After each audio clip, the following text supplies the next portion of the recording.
Ang bike na ito matagal tinago pero ngayon pinagawa palilipiwan lang daw. Bawa ka na siya ba? Ate okay lang, importante ka kwartata. Ay grabe, believe gid ko sa bike nga ini.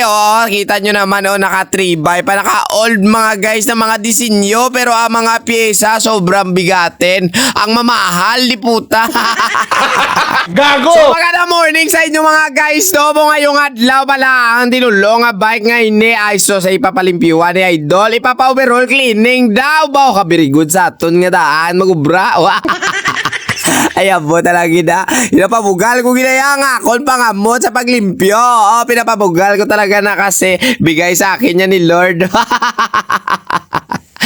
Hindi talaga ako nag-aabusar kapag nag-uubra ako. Ang makakaya ko lang, hindi ko naman niya inuubra kapag hindi ko kaya. Sige na, padayo na sa pag-ubra kay para kakwarta, takron na. So ito na mga guys, ang iya nga po itong bracket, press fit niyo. Kailangan natin ng tools na ganito, ganyan, para mahukas. Tapos para mahukas man ang iya nga mga kiki sa lawas-lawas. So pipiswitan natin yan ng tubig, tapos ugasan ng sabon. At syempre mga guys, hindi nato napapalagpason ang iya nga mga hub nga mga malalon. Naka-sinterlock pa ini mga guys, no? So pakita ko sa inyo kung paano tanibuklason.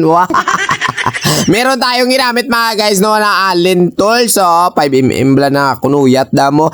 Basta importante malukit ta sa kay kinanglan na pagwaw ng iya nga mga bulita. So meron kasi yan mga guys, mga balayan. Ayan, no? Pero alungan mo gid na kay kun mahulog gani ng isa. Hulog ginatanan niya. Ay totoo, ginaya mo na yung pinakabudlay sa dibulitas magubra kay kun magsala-sala lang, magkulang lang, tapos way ka pangitaan. Di puta. Galingin ginangulo ko na iya animal. Wow! So finally mga guys, so natapos na natin buklason. Kailangan na natin itong tititloan. Kailangan mga guys gamitan ng langis-langis, tapos pressure na tubig. Air, water pressure, tapos air pressure. Basta mga basko, gamo ginagamit. Kailangan na mga guys, no, para mga bilin-bilin bala nga mga kike magtatabog. Nakita nyo naman ang aking galawan sa paglimpyo. Wow, yun puta ko, hindi ka madayaw, mamuyayaw. Ay di puta. Gago! At kailangan mga guys, kung ibalik nyo gani ang inyo nga mga bulitas, kailangan muna butangan ninyo na sa papadanlog o ginatawag na bala nga grasa. Tapos ibutang nyo ng iya bulitas, hindi lagyan nyo ulit na papadanlog para hindi sa mahulog na. Bawa ka perfect sa nga akong well set. So ayan na, matapos na mga guys, no, ikipat na kod ang dapat ay takod. Siyempre ang kags hindi ta nalipatan kaya basi hindi nagkrumasikadan.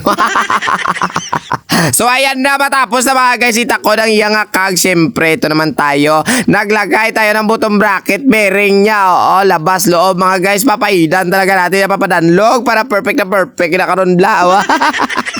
Tapos mga guys, ang head parts gali niya hindi na pwede naton kali pabayaan.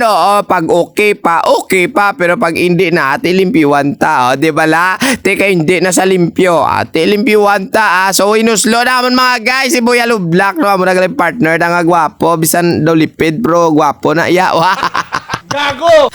Mga guys, ganyan kami magubra, dapat buligay. Wala ka pabayanay, kaya ang ubra malagyogin na kon lawlaw ang imo nga pangamot. Ayan na, matapos natin pinangamutan dyan. Ito na, maglalagay naman tayo na papadalog dyan. Fast forward kasi yan, kasi hirap kaya mag-video. Nalagyan ko na napapadlanlog mga guys, no, kaya binalik na natin matapos nating libyuhan tanan. And then aran na, here we go, matatapos na kami. Matakot na lang ko dasang gulong-gulong aduwa. And then ang iya nga kanina, hindi talipatan siyempre, paano na karulagan. Ikaw ba? Tulod-tulod, not dan kanina. Pati, joke lang. So ayan na nga ni mga guys, no, natapos na tayo sa pagtakod ng kanina. Lagyan na natin papadanlog. Kageto na, bawa kagwapo-gwapo ganyan sa ngakon ginubra.